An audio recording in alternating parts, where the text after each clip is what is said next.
उसके बाद इसमें बिहार सरकार ने ऐलान किया कि उनको राज्यकर्मी का भी दर्जा मिलेगा। ये भी शिक्षा विभाग ने प्रस्ताव भेजा था, जिसका मैंने विरोध किया था, बहुत विरोध हुआ था कि जो लोग उसमें नहीं उत्तीर्ण होंगे उनको सीधे सेवा मुक्त कर दिया जाएगा।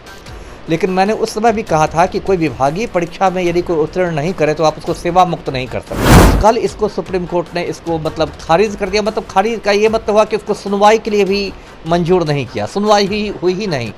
सीधे उसको देख के ही कह दिया जाए, कहा कि इस एसएलपी जो किया गया है इसमें कोई मेरिट नहीं है, इसमें हम लोग कोई गुण नहीं देखते हैं। लेकिन नियोजित शिक्षक जो हैं लगातार अपनी मांगों को लेकर डटे हुए थे और ऐसे में जिस तरीके से पटना हाईकोर्ट में सक्षमता परीक्षा को लेकर सुनवाई हुई थी उसमें नियोजित शिक्षकों को लेकर यह साफ कहा गया था कि जिस तरीके से परीक्षा अगर नहीं देते हैं नियोजित शिक्षक तो वैसे ही के वैसे रहेंगे, लेकिन परीक्षा जो देंगे उनको राजकर्मी का दर्जा मिलेगा। लेकिन नियोजित शिक्षक लगातार इसका विरोध कर रहे थे, कुछ नियोजित शिक्षकों ने इसका समर्थन भी किया।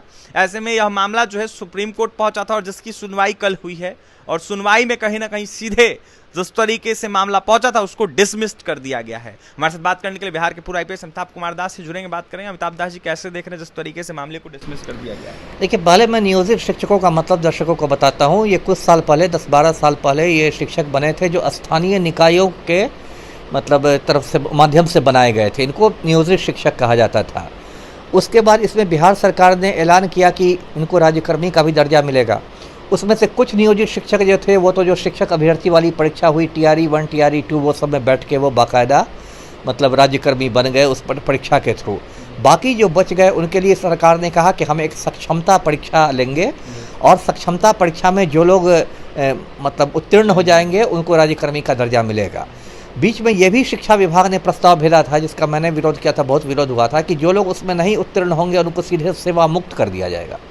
लेकिन मैंने उस समय भी कहा था कि कोई विभागीय परीक्षा में यदि कोई उत्तीर्ण नहीं करे तो आप उसको सेवा मुक्त नहीं कर सकते। ज़्यादा से ज़्यादा आप उसका प्रमोशन रोक सकते हैं। बाद में ये मामला पटना हाईकोर्ट गया और पटना हाईकोर्ट ने भी समझिए वही बात कही जो मैं कहता आया था कि किसी को सेवा मुक्त नहीं किया सकता है। ठीक है, सक्षमता परीक्षा सरकार ले और जो लोग उत्तीर्ण हो जाए उनको आप राज्यकर्मी का दर्जा दे, उनका वेतनमान बढ़ जाएगा।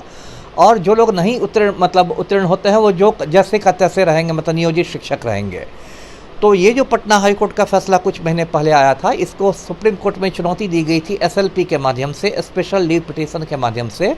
तो कल इसको सुप्रीम कोर्ट ने इसको खारिज कर दिया। खारिज का ये मतलब हुआ कि उसको सुनवाई के लिए भी मंजूर नहीं किया, सुनवाई ही हुई ही नहीं। सीधे उसको देख के ही कह दिया जाए, कहा कि इस SLP जो किया गया है इसमें कोई मेरिट नहीं है, इसमें हम लोग कोई गुण नहीं देखते हैं और इसकी सुनवाई से हम इनकार करते हैं। तो वो शुरू में ही वो सुनवाई के पहले ख़त्म हो गया। तो अब संक्षेप में समझे कि अब हाईकोर्ट का जो फैसला था वही अब लागू होगा और सक्षमता परीक्षा देने जो उत्तीर्ण होंगे राज्यकर्मी बनेंगे, जो नहीं उत्तीर्ण होंगे वो पहले की तरह नियोजित रहेंगे। अमिताभ दास जी, शिक्षकों के मन में यह सवाल उठ रहा है कि अगर हम परीक्षा नहीं देते हैं तो क्या हमारी नौकरी चली जाएगी? कई सारे शिक्षक नहीं, अब तो नौकरी जाने का कुछ नहीं है। अब तो पटना हाईकोर्ट ने स्पष्ट कर दिया, अब तो नौकरी जाने की बात भूल जाए। नौकरी जाने की बात अब कहाँ हो रही है? निश्चिंत रहें, एकदम इत्मीनान रहें, लेकिन पढ़ाई ईमानदारी से कराएं। जी, पढ़ाई ईमानदारी से करवाएं और ऐसे में निश्चिंत रहें क्योंकि उनकी नौकरी नहीं जाएगी।